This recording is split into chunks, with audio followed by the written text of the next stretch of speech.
क्या हर इंसान की मृत्यु का समय और उसकी उम्र पहले से ही तय होती है? क्या हमारी जिंदगी की कहानी जन्म से पहले ही लिखी जा चुकी है, या इसे हमारे कर्म बदल सकते हैं?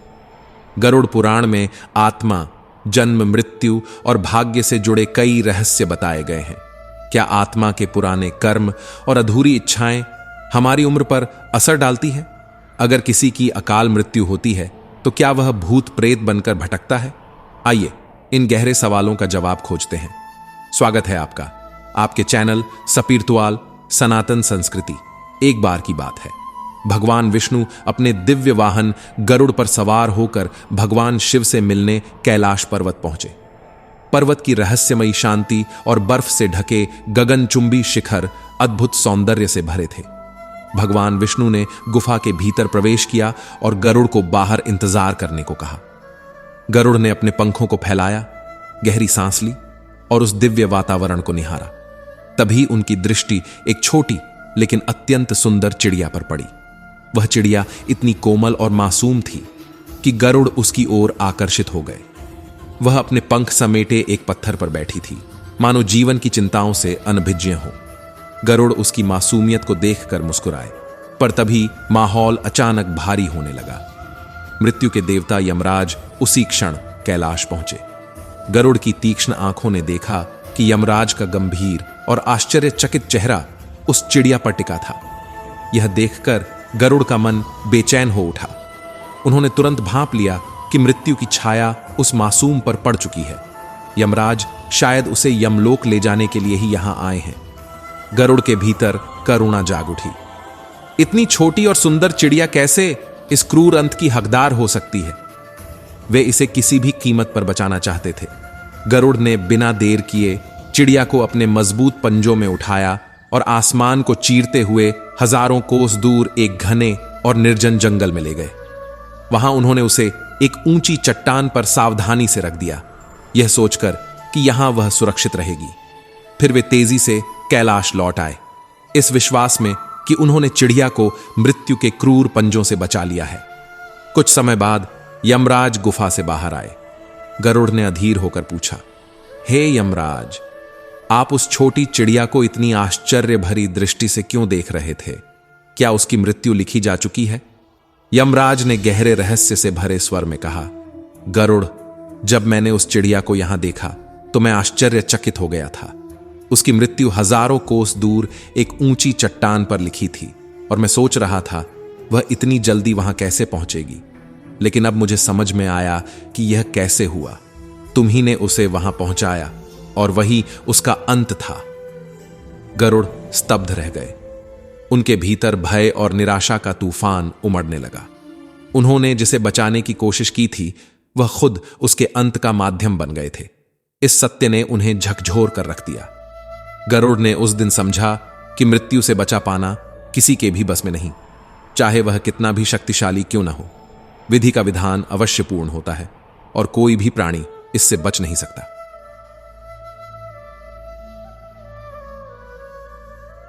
यही तो संसार का नियम है, जहां जीवन और मृत्यु, सुख और दुहुक हमारे सोचने और चाहने से नहीं बदलते। भगवान विष्णु ने गरुड़ से कहा, करता तू वही है जो तू चाहता है, पर होता वही है जो मैं चाहता हूं। यदि तू वही करे जो मैं चाहता हूं तो होगा वही जो तू चाहेगा। इस संसार में हर जीव के जन्म के साथ उसकी मृत्यु भी लिख दी जाती है। कोई कितना भी प्रयास कर ले, जो होना है वह होकर रहेगा। मृत्यु केवल एक अंत नहीं बल्कि नए जीवन का आरंभ है। परंतु मृत्यु के क्षण आने से पहले कुछ लोग अनोखे और अलौकिक अनुभवों से गुजरते हैं। ऐसा कहा जाता है कि कुछ व्यक्ति को अपनी मृत्यु का आभास पहले से ही हो जाता है।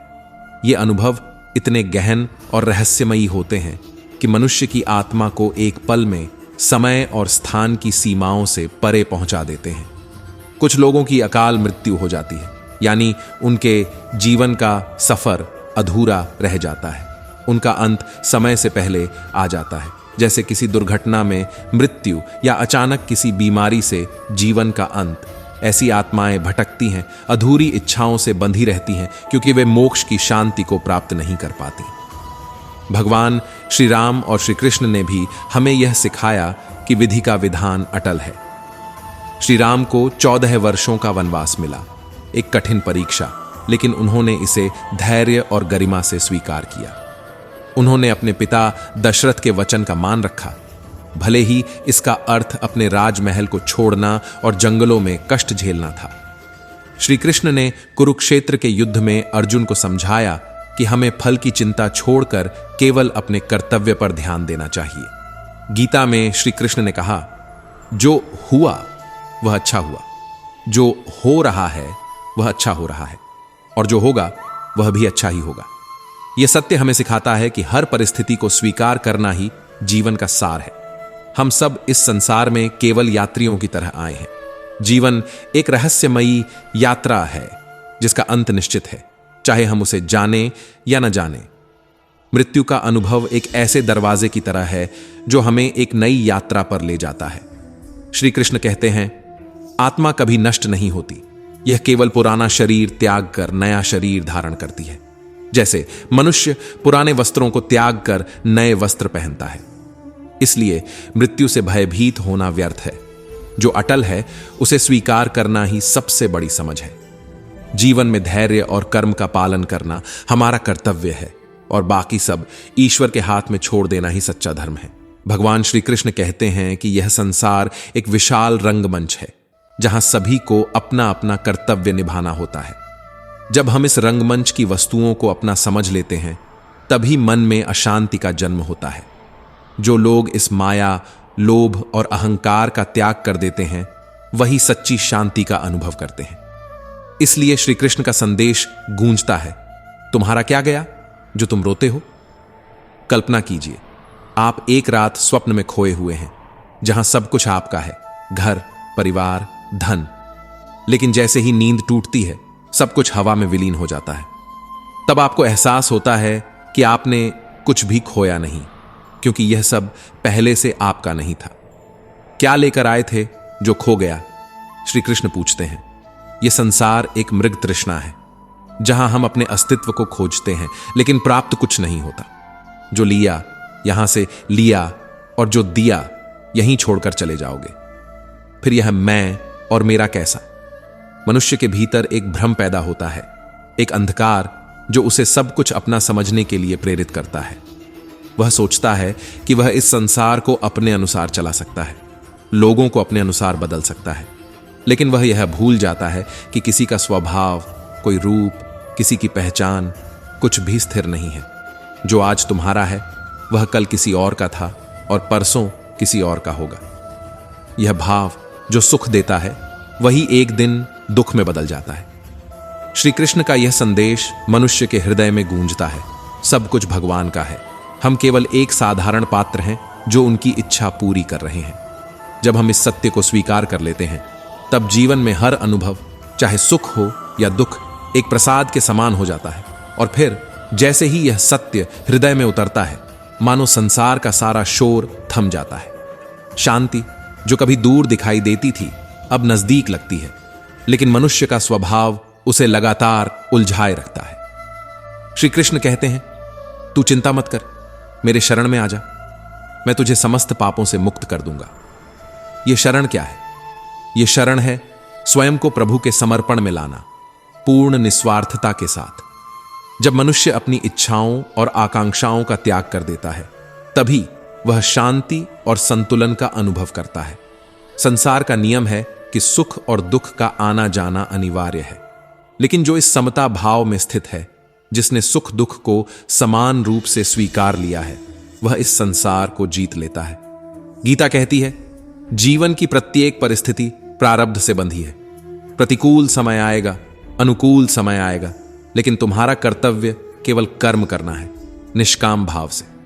यहां पर तुलसीदास जी की एक उक्ति याद आती है, पहले रचा फिर रचा शरीर, तुलसी चिंता क्यों करे, भज ले श्री रघुवीर। इसी प्रकार श्री कृष्ण हमें आश्वस्त करते हैं, तू अपने कर्मों को मुझे समर्पित कर दे। और जब कोई भक्त अपने संपूर्ण कर्मों को भगवान के चरणों में अर्पित करता है, तो भगवान स्वयं उसकी रक्षा करते हैं। श्री कृष्ण ने यह भी कहा, जो मुझे अनन्य भाव से भजते हैं, मैं उनकी सभी इच्छाओं को पूरा करता हूं। लेकिन यहां एक रहस्य छिपा है, जो सच्चे भक्त होते हैं वे किसी कामना से नहीं, बल्कि प्रभु की सेवा में ही अपने जीवन का लक्ष्य ढूंढते हैं। मित्रों, जीवन की हर घड़ी में भगवान के प्रति समर्पण का भाव रखना ही शांति का स्रोत है। धन या विद्या से वह शांति नहीं मिल सकती जो भगवान की शरण में प्राप्त होती है। अब एक रहस्यमयी घटना की ओर बढ़ते हैं। एक दिन दुर्वासा आर्षि श्री कृष्ण के दर्शन के लिए ब्रजमंडल आए।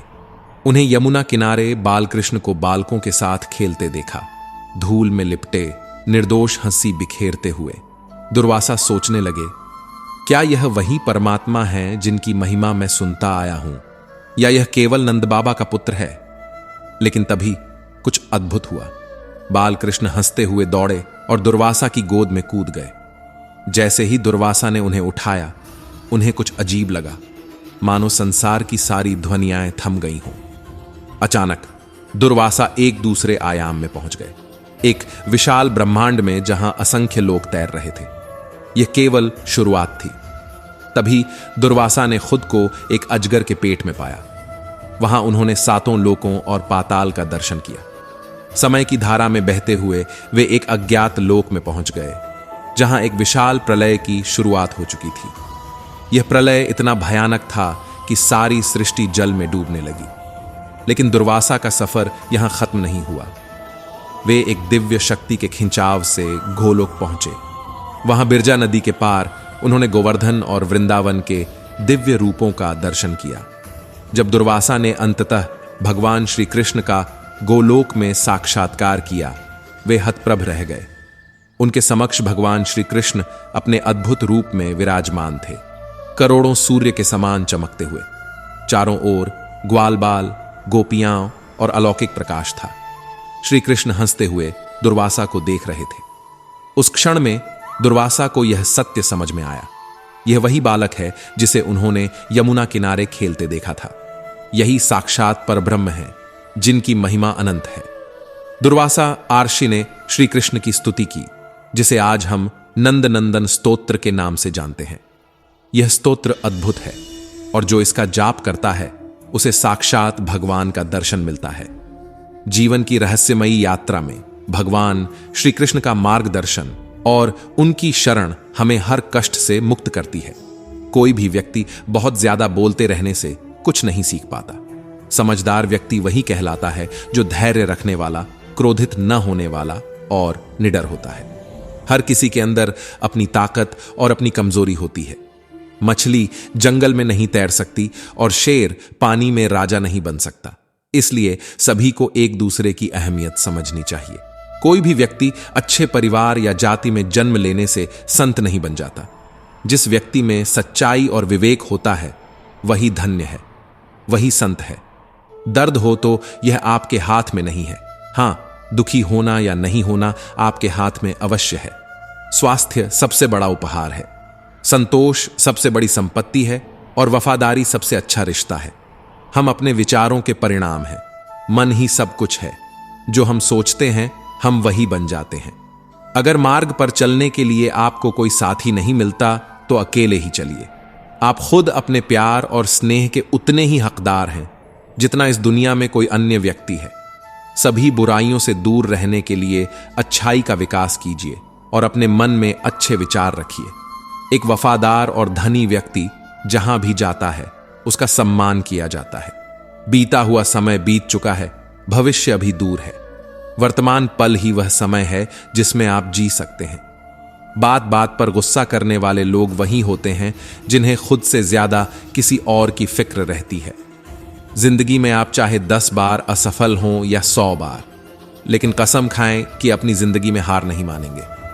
दोस्तों, जीवन में कई भयानक चीजें हैं, उनका सामना करना सीखें। तनाव, डिप्रेशन और बेचैनी इंसान को तभी होती है जब वह खुद के लिए कम और दूसरों के लिए ज्यादा सोचता है। सब्र करना दुनिया के सामने रोने से कई गुना बेहतर है।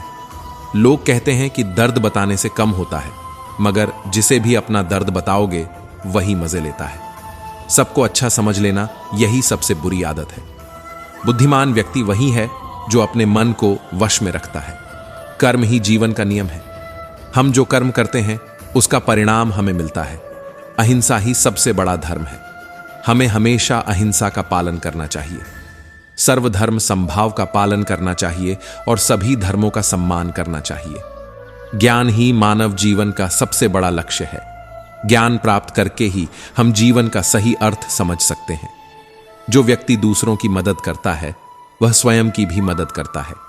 अपने लक्ष्य को प्राप्त करने के लिए कड़ी मेहनत करनी चाहिए, अपनी गलतियों से सीखना चाहिए और उनसे आगे बढ़ना चाहिए। समय का सदुपयोग करना चाहिए और जीवन में खुश रहने के लिए अपने वर्तमान क्षण का आनंद लेना चाहिए। दूसरों के साथ क्षमा और प्रेम भाव से पेश आना चाहिए। भक्ति ही मोक्ष का मार्ग है। भक्ति करके ही हम ईश्वर को प्राप्त कर सकते हैं। जीवन में सुख और दुख दोनों का आना जाना स्वाभाविक है। हमें दोनों को सहर्ष स्वीकार करना चाहिए। मृत्यु जीवन का एक स्वाभाविक हिस्सा है और हमें मृत्यु से नहीं डरना चाहिए। दुनिया में कोई भी व्यक्ति पूर्ण नहीं है। हर किसी के अंदर कुछ न कुछ कमियां होती हैं। जीवन में कभी भी किसी से बहुत उम्मीद नहीं रखनी चाहिए, क्योंकि उम्मीदें कभी भी पूरी नहीं होती। किसी के पीछे भागने की बजाय हमें यह विश्वास रखना चाहिए कि जो व्यक्ति हमारा होना चाहिए वह स्वयं हमारे पीछे आएगा। जीवन में हर किसी को कुछ न कुछ खोना पड़ता है, इसलिए कभी भी किसी पर पूरी तरह से भरोसा नहीं करना चाहिए, क्योंकि विश्वास कभी भी टूट सकता है। किसी चीज को बहुत अधिक महत्व न दें, क्योंकि कोई भी चीज हमेशा हमारे पास नहीं रह सकती। जीवन में कभी भी किसी के प्रति ईर्ष्या नहीं करनी चाहिए, क्योंकि ईर्ष्या हमें अंदर से खोखला बना देती है। बुरे विचार भी हमें दुखी कर सकते हैं, इसलिए हमें कभी किसी के बारे में बुरा नहीं सोचना चाहिए। जब हम सुख में हों तो इस बात का ध्यान रखना चाहिए कि सुख हमेशा के लिए नहीं रहता। हमें इस सुख का आनंद लेना चाहिए, लेकिन इस बात के लिए भी तैयार रहना चाहिए कि एक दिन यह सुख खत्म हो जाएगा। और जब हम दुख में हों तो हमें यह समझना चाहिए कि दुख भी एक स्वाभाविक हिस्सा है। हमें इस दुख को सहन करना चाहिए, यह जानकर कि एक दिन यह दुख भी खत्म हो जाएगा। हम दूसरों को भी इस सुविचार के बारे में बता सकते हैं। इससे उन्हें भी जीवन में सुख और दुख दोनों को सहर्ष स्वीकार करने में मदद मिल सकती है। मृत्यु जीवन का एक स्वाभाविक हिस्सा है। हमें इस बात को समझना चाहिए कि हर किसी को एक दिन मरना है। हमें इस बात से डरना नहीं चाहिए। मृत्यु के बाद भी हमारा जीवन जारी रहता है। कहा जाता है कि जिनकी अकाल मृत्यु होती है वे भूत प्रेत बन जाते हैं। गरुड़ पुराण के अनुसार भूत प्रेत वही लोग बनते हैं जिनकी कोई आखिरी इच्छा अधूरी रह जाती है या जिनका अंतिम संस्कार विधि सम्मत नहीं किया जाता। ऐसे मनुष्यों की आत्मा को शांति नहीं मिलती और वे मरने के बाद प्रेत योनि में अनंत काल तक भटकते रहते हैं। शास्त्रों में लिखा है कि जो व्यक्ति भूखा, प्यासा, राग, द्वेष, क्रोध, लोभ आदि अतिरिक्त इच्छाओं के साथ मृत्यु को प्राप्त होता है वह अवश्य भूत बनकर भटकता है। इसके अलावा जो व्यक्ति दुर्घटना, हत्या, आत्महत्या आदि से मरता है वह भी भूत बनकर भटकता है। ऐसे व्यक्तियों की आत्माओं को तृप्त करने के लिए श्राद्ध और तर्पण किया जाता है। जो लोग अपने स्वजनों और पितरों का श्राद्ध और तर्पण नहीं करते वे उन्हीं आत्माओं द्वारा परेशान किए जाते हैं। प्रेत बहुत दुखी और चिड़चिड़े होते हैं और कई प्रेत तो हर समय इस बात की खोज करते रहते हैं कि उन्हें मुक्ति देने वाला कोई मिल जाए। ये कभी अपवित्र घरों में तो कभी जंगलों में भटकते रहते हैं। ज्यादा शोर, उजाला और मंत्र उच्चारण से ये दूर भागते हैं। भगवान श्री कृष्ण ने मानव रूप में जन्म लिया था और अपने जीवन में कई प्रकार के चमत्कार किए हैं। लेकिन भगवान श्री कृष्ण ये चमत्कार कैसे करते थे? क्योंकि भगवान श्री कृष्ण ने चेतना के सर्वोच्च शिखर यानी 16वें स्तर को प्राप्त कर लिया था। भगवान श्री कृष्ण ने 64 विद्या और 64 कलाओं में महारथ प्राप्त की थी और इसीलिए वे चमत्कार कर पाते थे। हम भी चमत्कार कर सकते हैं यदि हमें इन कलाओं का ज्ञान प्राप्त हो जाए। आइए जानते हैं कि यह 14 विद्या और 16 कलाएं कौन सी हैं। मित्रों, विद्या और कला में अंतर होता है। विद्या 2 प्रकार की होती है, पराविद्या और अपराविद्या। इसी के अंतर्गत कई प्रकार की विद्याएं होती हैं। इसी तरह कलाएं भी 2 प्रकार की होती हैं, पहली सांसारिक कलाएं और दूसरी आध्यात्मिक कलाएं। सबसे पहले हम विद्याओं के बारे में जानते हैं। हिंदू धर्म ग्रंथों में विद्या की 2 श्रेणियों का उल्लेख किया गया है। पहली पराविद्या और दूसरी अपराविद्या। पराविद्या को लौकिक और अपराविद्या को पार लौकिक विद्या कहा जाता है। अब हम कलाओं के बारे में जानते हैं। कलाएं 2 प्रकार की होती हैं, सांसारिक कलाएं और आध्यात्मिक कलाएं। आध्यात्मिक कलाएं कुल 16 होती हैं। उपनिषदों के अनुसार 16 कलाओं से युक्त व्यक्ति ईश्वर तुल्य होता है, या कहें कि वह स्वयं ईश्वर ही होता है। 16 कलाएं दरअसल बोध प्राप्त आत्मा की भिन्न भिन्न स्थितियां हैं। जिस प्रकार प्रतिपदा के दिन चंद्रमा की कला में कम प्रकाश होता है और जैसे जैसे चंद्रमा की कला बढ़ती जाती है वैसे वैसे उसका प्रकाश भी बढ़ता जाता है और पूर्णिमा के दिन चंद्रमा पूर्ण रूप से चमक उठता है।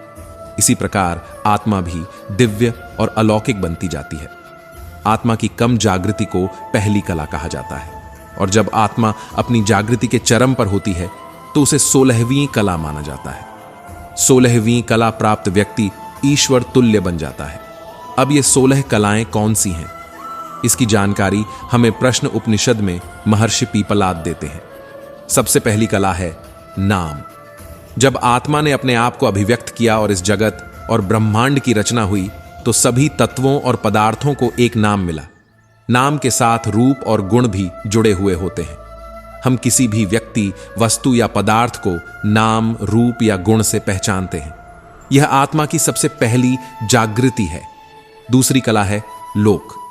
जब व्यक्ति जन्म लेकर इस दुनिया में आता है और थोड़ा बड़ा होता है तो वह अपने मोहल्ले, गांव, शहर, राज्य, देश और दुनिया की जानकारी प्राप्त करता है। एक प्राणी भी बड़ा होते हुए अपने इलाके की जानकारी प्राप्त करता है। आत्मा की जागृति का स्तर अब नाम, रूप और गुण से बढ़कर लोक तक विस्तृत हुआ, यानी कि वह दुनिया की जानकारी प्राप्त करने लगा। हालांकि अभी तक उसे यह ज्ञान नहीं हुआ है कि वह कौन है, कहां से आया है और क्यों आया है। आत्मा की इतनी जागृति को दूसरी कला कहते हैं, जिसके अंतर्गत छोटे बच्चे, मनुष्य, प्राणी, पक्षी इत्यादि का समावेश होता है। तीसरी कला है कर्म। अब व्यक्ति संसार में आने के बाद अपना कर्म शुरू कर देता है। खाना, पीना, सोना, कार्य करना, बच्चे पैदा करना, लड़ना, झगड़ना और प्यार करना। अब आत्मा की जागृति तीसरे स्तर पर पहुंच चुकी है और इसे आत्मा की तीसरी कला कहा जाता है। इस संसार में जन्म लिए हुए व्यक्ति को बस इतना ही ज्ञान या जागृति होती है कि उसका जन्म खाने, पीने, सोने और बच्चे पैदा करने के लिए हुआ है। चौथी कला का नाम मंत्र है। अब व्यक्ति कर्म तो करता है, लेकिन उसे यह ज्ञान होने लगा है कि कौन सा कर्म सही है और कौन सा गलत। उसे दूसरों को दुख नहीं पहुंचाना चाहिए। उसे दूसरों के हक का खाना नहीं खाना चाहिए। वह सबके साथ मिलजुल कर रहना चाहता है और दुखी लोगों की मदद करना चाहता है। जब व्यक्ति के ऐसे आदर्श बनने लगते हैं तब उसे मंत्र कहा जाता है। आपने कई लोगों को कहते सुना होगा कि यह मेरा जीवन मंत्र है। अब पांचवी कला है त्याग। जब व्यक्ति कहता है कि वह दूसरों के हक का खाना नहीं खाएगा तो उसे भोजन का त्याग करना होगा और कुछ दिन भूखे भी रहना पड़ सकता है। जब व्यक्ति कहता है कि वह दूसरों को सुख पहुंचाएगा तो उसे अपने सुख का भी त्याग करना होगा। छठी कला का नाम ऊर्जा या शक्ति है। अब व्यक्ति को लौकिक और अलौकिक शक्तियों का ज्ञान होने लगता है। जैसे ही वह मिलजुल कर रहने लगा उसे सामूहिक शक्ति का ज्ञान हुआ। उसने यदि कानून तोड़े तो उसे कानून की शक्ति का ज्ञान हुआ। उसे राजा से लेकर देश और दुनिया की शक्ति का ज्ञान होने लगा। साथ ही उसे शारीरिक और मानसिक शक्तियों का भी ज्ञान होने लगा। सातवीं कला अन्न है। सरवाइव करने के लिए अन्न और जल उसकी सबसे पहली प्राथमिकता है और उसी को प्राप्त करने के लिए वह सारी जिंदगी संघर्ष करता रहता है। जो आत्मा जागृत नहीं होती वह सिर्फ खाने के लिए ही जीवन जीती है।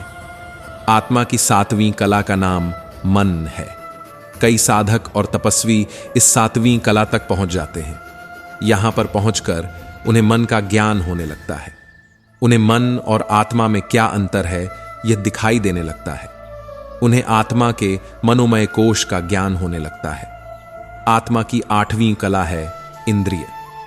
अब आपने मन पर तो नियंत्रण प्राप्त कर लिया है, लेकिन मन को चलाने वाली और मन को खींच ले जाने वाली इंद्रियां हैं। जहां इंद्रियां जाएंगी, आपका मन भी वहां चला जाएगा। इसीलिए इंद्रियों पर नियंत्रण प्राप्त करना भी अत्यंत जरूरी है। 9वीं कला का नाम है पृथ्वी। मैं बड़ा हूं, मैं सुंदर हूं, मैं सबसे योग्य हूं, मैं सबसे ईमानदार हूं। सभी लोग मेरा बहुत आदर करते हैं, सभी मुझसे डरते हैं, सभी मुझे पसंद करते हैं। मेरी योग्यता के कारण लोग मुझसे प्रभावित होते हैं। ऐसे भावों से जब आप ऊपर उठते हैं, आपके अंदर से अहंकार नष्ट हो जाता है और तब आप पृथ्वी तत्व पर नियंत्रण प्राप्त करना शुरू करते हैं। आप जान जाते हैं कि न तो आप किसी से बेहतर हैं, न ही किसी से अलग हैं और न ही किसी से श्रेष्ठ हैं, क्योंकि आपका निर्माण इस पृथ्वी तत्व के अणुओं से हुआ है, जिससे सारे ब्रह्मांड का भी निर्माण हुआ है। 10वीं कला का नाम है जल। अब आपकी चेतना का स्तर इतना ऊपर उठ चुका है कि आप जल तत्व की जो विविध शक्तियां हैं, जैसे गुरुत्वाकर्षण बल, विद्युत चुंबकीय बल, पेशी बल, यांत्रिक बल और घर्षण बल, इनका ज्ञान प्राप्त कर लेते हैं। 11वीं कला का नाम है अग्नि। अब आपकी तीसरी आंख यानी ज्ञान चक्षु खुल जाते हैं। आप किसी भी वस्तु में आग पैदा कर सकते हैं। आप तापमान पर नियंत्रण रख सकते हैं, चाहे वह ठंडा हो या गर्म। 12वीं कला का नाम है वायु। अब आपकी आत्मा इतनी ऊपर उठ चुकी है कि आप वायु तत्व पर नियंत्रण प्राप्त कर आकाश में उड़ सकते हैं और जमीन के अंदर भी जा सकते हैं। आप पानी के अंदर भी कई दिनों तक रह सकते हैं। 13वीं कला का नाम है आकाश। आकाश तत्व में पूर्ण नियंत्रण हो जाता है। कहा हुआ प्रत्येक शब्द सत्य होता है। समस्त पंचभूत से एक रूपता हो जाती है और सब पर नियंत्रण हो जाता है। 14वीं कला का नाम है श्रद्धा। अब व्यक्ति को परम तत्व में अपार श्रद्धा या विश्वास बन जाता है। वह वही परम सत्य बन जाता है और उसका समय पर नियंत्रण हो जाता है। 15वीं कला का नाम है प्राण। इस कला से युक्त पुरुष में व्यक्त और अव्यक्त की सभी कलाएं होती हैं। यही दिव्यता है। व्यक्ति दिव्य प्रकाश रूप बन जाता है। ऐसा कुछ भी नहीं है जो व्यक्ति रूपी भगवान न कर सके। यह बहुत ही उच्च कोटि की आत्मा की जागृति है। 16वीं कला का नाम है कारण। इस कला को प्राप्त आत्मा कारण का भी कारण हो जाता है। यह अव्यक्त अवस्था है। अब व्यक्ति अपना स्वयं का लोक बना सकता है, ब्रह्मांड बना सकता है। वह व्यक्त भी हो सकता है और अव्यक्त भी। अब उसमें और परम तत्व में कोई अंतर नहीं रह जाता। तो मित्रों, आपने इस प्रस्तुति में आत्मा की 16 कलाओं के बारे में जाना, जिसे महर्षि पीपलाद ने हमें प्रश्न उपनिषद में बताया है। यह आत्मा की जागृति के अलग अलग स्तर हैं। यदि मित्रों आपको यह वीडियो अच्छी लगी हो तो वीडियो को लाइक करके चैनल को सब्सक्राइब कर लें और अपने दोस्तों रिश्तेदारों को भी यह ज्ञान भरी वीडियो शेयर कर दो। मित्रों, आपका पूरी वीडियो देखने के लिए धन्यवाद।